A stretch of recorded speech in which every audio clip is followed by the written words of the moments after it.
This is Open Heavens, a guide to a close fellowship with God, with Pastor Efe Adeboye. Get ready to receive from God like never before. Today, Friday, August 22nd, our topic is two sides of a coin. Our memory verse is gotten from the book of Psalms, chapter 119 and verses 105, which says, "Thy word is a lamp unto my feet and a light unto my path." Our Bible reading is gotten from the book of Philippians chapter 2 and verses 12 to 13. And it says, "Therefore, my dear friends, as you have always obeyed, not only in my presence, but now much more in my absence, continue to work out your salvation with fear and trembling. For it is God who works in you to will and to act according to his purpose." I read, "Many things in life have two sides or distinct opposites, just like the sides of a coin.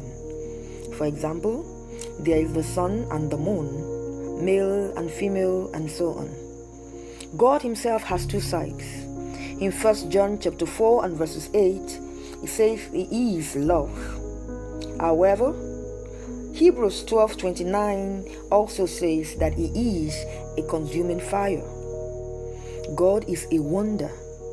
Many things about him attest to this. He is a lamb and he is a lion. When you talk of a lamb, you immediately think of a tiny little sheep that is so beautiful that you want to hug it. But when you talk of a lion, that is an animal that people do not usually mess around with. The Bible also calls God a sun and a shield, as seen in Psalm 84 and verses 11. While the sun can be so hot that people run away from it, a shield protects people and makes them safe. We also know God as the Alpha and the Omega, as seen in Revelation chapter 1 and 8. He is the beginning and the end, the first and the last, as seen in Revelation 22 and 13. While he is starting some things, he is putting an end to some others.